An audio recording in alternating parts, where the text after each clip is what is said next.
finales de la década de los 50, Inglaterra estaba obsesionada con la idea de estar a la cabecera de la aviación a nivel mundial.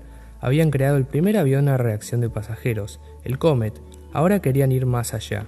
En 1947, los estadounidenses habían roto la barrera del sonido con un pequeño avión pilotado por Chuck Yeager, y se preguntaron, ¿por qué no podía haber un avión de pasajeros que vuele más rápido que el sonido? La empresa británica Bristol Airplane Company, BAC, y la francesa SAD Aviation habían trabajado en dos diseños, pero mientras los británicos desarrollaban el llamado Tipo 223, los franceses trabajaban en un avión bautizado como Super Caravelle. Ambos proyectos eran financiados en gran parte por los gobiernos de sus respectivos países. Los británicos trabajaban en el desarrollo de un avión de largo alcance con capacidad para 100 personas, mientras que los franceses tenían la intención de construir un avión de corto a medio alcance para 60 pasajeros. En 1962, los costos de ambos proyectos habían ascendido a 150 millones de libras. Fue así como los dos países llegaron a la conclusión de que terminar de desarrollar y fabricar ese supuesto avión sería imposible si trabajaban por separado. Así que en noviembre de 1962, la rivalidad entre ambos países se acabó cuando las empresas Aerospatiale y BAC firmaron un acuerdo para iniciar la construcción conjunta del gran avión. Tras un análisis de mercado, las dos empresas se dieron cuenta que las aerolíneas no tenían interés por un avión supersónico de corto alcance, así que prosiguieron con la versión británica de largo alcance. Decidieron que el avión se llame Concorde. Hubo discusiones si debería llamarse Concorde o Concorde. En francés, Concorde, con E al final, significa armonía y unión, mientras que en inglés la palabra Concorde, sin E al final, tiene el mismo significado. Finalmente quedó Concorde. A pesar de las diferencias y costos ascendentes, varias aerolíneas mostraron interés en el revolucionario avión, como Pan Am. En total, 16 aerolíneas habían encargado 74 Concordes. Para 1964 ya se habían invertido 300 millones de libras. El acuerdo exigía que si alguno de los dos países abandonaba el proyecto, tendría que pagar una gran suma de dinero, por lo que al fin y al cabo resultaba más fácil seguir adelante, pase lo que pase. Otro problema era el idioma, ya que los ingleses sabían muy poco francés, así que tuvieron que tomar clases para poder entender a sus colegas. Para poder volar a velocidades de Mach 2, los ingenieros dieron con un nuevo tipo de ala, el ala delta, una innovación que se había empezado a usar en aviones de combate. Usaron un avión Handley Page 115 para estudiar los efectos del ala delta a baja velocidad e incontables horas en los túneles de viento. Importante a tener en cuenta que en esa época no se usaban computadoras, así que había que probar para obtener el ala perfecta. El Concorde fue uno de los aviones que tuvo más pruebas antes de volar. El diseño y desarrollo de los motores también era todo un desafío. No se podían usar motores turbofanes debido a su alta resistencia, lo que le impedirían volar a Mach 2, por lo que no les quedaba otra opción que un turborreactor, y así nació el poderoso Rolls-Royce Olympus 593. Desarrollado para el bombardero Avro Vulcan, se creó una versión con post-quemadores para el Concorde. Finalmente, contra todo pronóstico, el 2 de marzo de 1969, el Concorde 001 fue presentado al público en Toulouse y realizó su primer vuelo. Días después, el 9 de abril, el Concorde 002 despegó por primera vez desde Inglaterra. El proyecto había costado la astronómica cifra de 1,4 billones de libras, 10 veces más de lo planeado, y se retrasó 3 años. Luego, el avión se embarcó en un tour por el mundo para atraer más clientes. Cuando el Concorde llegó a Australia, se encontraron con gran oposición por activistas medioambientales. En Japón, los directivos de las aerolíneas niponas quedaron horrorizadas por el humo negro que despedían los motores y cancelaron su pedido de 3 Concordes. Para empeorar las cosas, el Concorde también recibió una fría bienvenida en Estados Unidos. En 1971, el proyecto del avión supersónico estadounidense, el Boeing 2707, llegó a su fin tras solamente poder desarrollar una maqueta de madera del avión. Como respuesta, el gobierno impulsó a que las aerolíneas estadounidenses y el público en general no aceptaran al Concorde, ya que ellos no tenían un avión para hacerle frente. En casi todos los lugares a los que fue, la gente se quejaba de los ruidosos motores y el gran bang que hacía al superar la barrera del sonido, que hasta podía romper las ventanas de las casas, por lo que a final de cuentas el Concorde solo podía volar supersónicamente sobre el océano, lo que restringió mucho su operación. En 1973 ocurrió la crisis del petróleo y los precios del combustible subieron dramáticamente, afectando directamente a la aviación comercial. Con la aparición de aviones como el 747, el DC-10 y el L-1011, que podían llevar más de 300 pasajeros, mostraron la rentabilidad que tenían frente al Concorde, que solo podía llevar 100 pasajeros con la misma cantidad de combustible. Ese mismo año, en el Show Aéreo de París, el Tupolev 144, un avión de pasajeros supersónico ruso muy parecido al Concorde, se estrelló frente a miles de espectadores. El accidente eliminó la confiabilidad de los aviones supersónicos, así que casi todas las aerolíneas retiraron sus pedidos. Ninguna aerolínea quería el Concorde, así que solo quedaba una esperanza: las aerolíneas de bandera de Inglaterra y Francia, British Airways y Air France. Pero ni siquiera ellos querían la aeronave supersónica. Sin embargo, el gobierno de ambos países obligó a los directivos de dichas aerolíneas a adquirirlos, 7 para British Airways y 7 para Air France, por un valor de £1 cada uno. Los vuelos con pasajeros en el Concorde arrancaron en 1976 con la ruta Londres-Bahrein y París-Río de Janeiro. El secretario de Transporte estadounidense dio permiso al Concorde para poder volar al aeropuerto Dulles de Washington, pero esa ruta no tenía mucha demanda.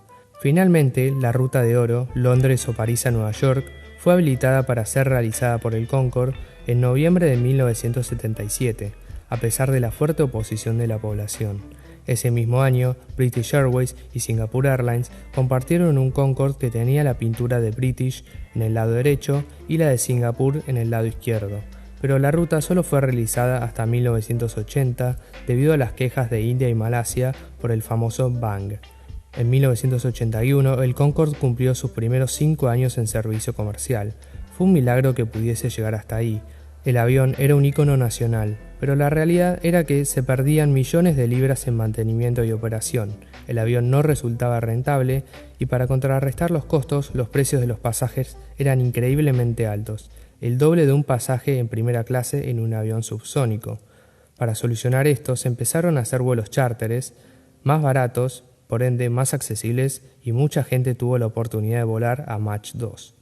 Una buena compensación, ya que muchos de los impuestos que pagaban los habitantes de dichos países habían sido destinados al desarrollo del Concorde. Uno de los vuelos más famosos era visitar las pirámides de Egipto y volver a casa para el té. Gracias a esto, el Concorde pudo ir a 250 destinos. En cuanto a tecnología, el Concorde era vanguardista. Era descrito como un hermoso pájaro blanco. Tenía 4 motores Rolls-Royce Olympus 593 que le daban un empuje de 122.000 libras, el equivalente a la potencia de 24.000 autos familiares. Para poder despegar en menos pista, usaba postquemadores que le daban 30.000 libras más de empuje. Luego eran apagados para cumplir los protocolos de reducción de ruido y volvían a encenderse en el ascenso y aceleración final a Mach 2 o 2.450 km por hora. El ala delta era revolucionaria, pero resultaba poco eficiente a bajas velocidades, por lo que la velocidad de rotación del Concorde rondaba los 200 nudos. Tampoco tenía flaps. De hecho, si no era por la acción del piloto de tirar hacia atrás del mando y poner el ala en ángulo con el flujo de aire, el avión podía seguir acelerando en la pista sin despegar. El avión no tenía APU, Auxiliary Power Unit, por lo que requería de un generador de corriente externa hasta que arrancara sus motores.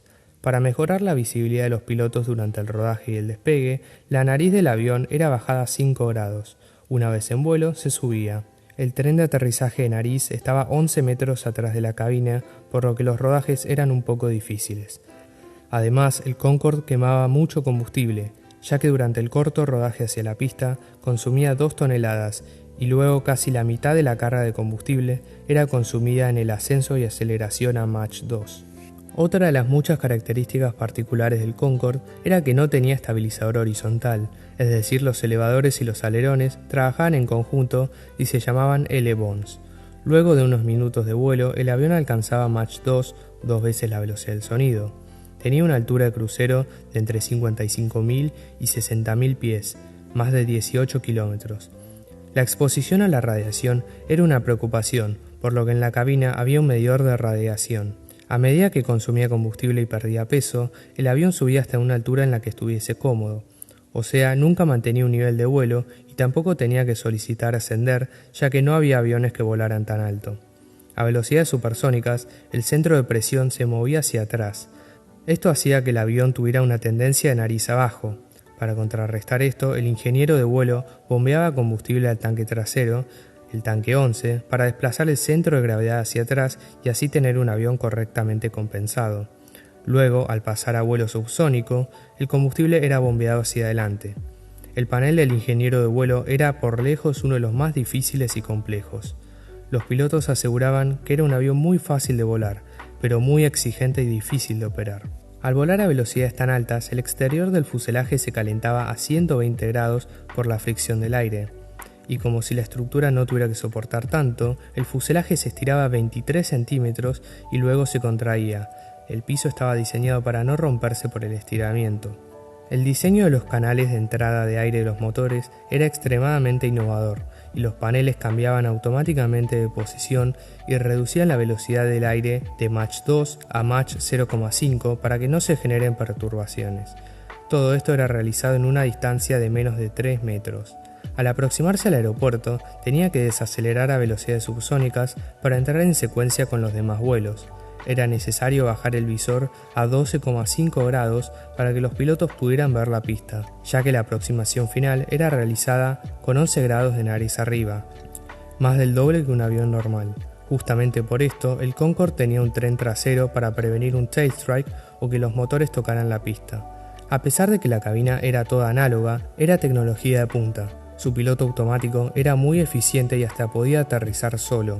El Concorde aterrizaba a una velocidad de 160 nudos y no tenía spoilers, solo reversores y frenos de carbono muy eficaces. Volviendo a su historia, el Concorde operó varias rutas gracias a los vuelos charter, siempre volando subsónicamente sobre tierra, pero la ruta más rentable y famosa, por lejos, era la de Londres a Nueva York.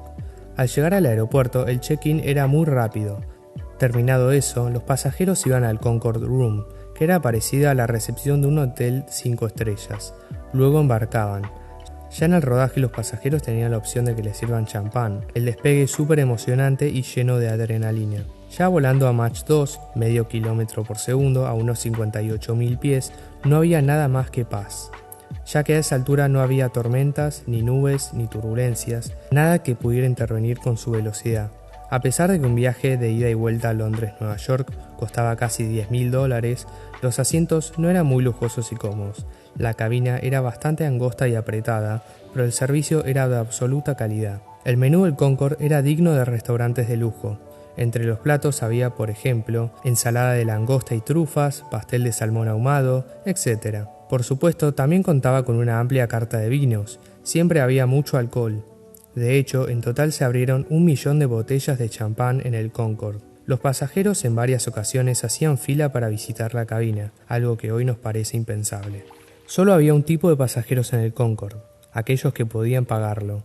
Entre ellos se encontraban banqueros, empresarios y accionistas, que eran muy frecuentes. Después las estrellas y celebridades como Phil Collins, Michael Jackson, Elizabeth Taylor, la princesa Diana, la reina de Inglaterra, también políticos y por último aquellos que ahorraban durante años para el viaje de sus sueños. 3 horas y media después de despegar de Londres ya estaban en Nueva York. Mucha gente lo usaba por el simple hecho de ahorrar tiempo y poder volver a casa para la cena en el otro lado del océano. Recorrer largas distancias en poco tiempo implicaba gastar muchos litros de combustible.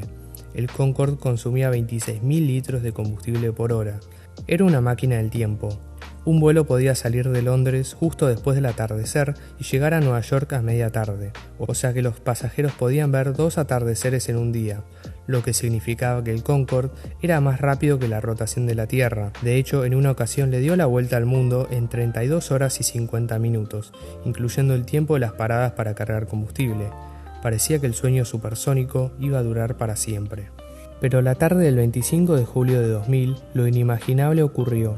El vuelo 4590 de Air France, un Concorde que iba de París a Nueva York, tuvo una fuga de combustible, se prendió fuego y se estrelló sobre un hotel menos de 2 minutos después de despegar. Murieron 113 personas. Fue el primer accidente de un Concorde, destruyendo su impecable registro de seguridad de 25 años llevando pasajeros. Se descubrió que una simple tira de metal en medio de la pista había ocasionado una serie de eventos muy rápidos que terminaron en el accidente mortal. Eso dejó al descubierto lo vulnerables que eran los Concords. British Airways tomó medidas de extrema seguridad para reforzar el tren de aterrizaje y los tanques de combustible con Kevlar. Pero el Concorde nunca recuperó su antigua gloria. El accidente de París fue el principio del fin. El Concorde estaba a punto de volver a llevar pasajeros, pero el 11 de septiembre de 2001 ocurrieron los atentados y el Concorde tuvo que esperar aún más. La demanda de vuelos bajó significativamente, además de que muchos de los pocos viajeros que solían viajar en el Concorde trabajaban en las Torres Gemelas. El Concorde volvió a llevar pasajeros en noviembre de 2001, pero nunca volvió a ser como antes. Los vuelos iban casi vacíos y no había mucho interés. Así fue como en abril de 2003, British Airways y Air France anunciaron que iban a retirar su flota de Concorde. Debido al bajo número de pasajeros por las dos tragedias y el aumento de los costos de mantenimiento. Además, tampoco se habían hecho variantes más modernas del Concorde como la mayoría de los demás aviones. El 24 de octubre de 2003, el Concorde llevó pasajeros y cruzó el Atlántico por última vez. La era de los vuelos supersónicos había terminado. En su trayectoria de 34 años había realizado unos 5.000 vuelos y más de 2 millones de personas volaron en él. Ahora solo es una valiosa pieza de museo. A pesar de ser un avión de los 60, todavía sigue siendo tecnología vanguardista, y ningún otro avión hasta ahora pudo reemplazar el legado que dejó. Fue la primera vez que dimos un gran paso hacia atrás en la aviación. El 747 puede ser la reina de los cielos, pero el Concorde era el único lugar donde se podía volar al borde del espacio, donde el cielo era negro y donde se podía ver la curvatura de la Tierra. La gran pregunta es, ¿podremos ver otro Concorde en el futuro?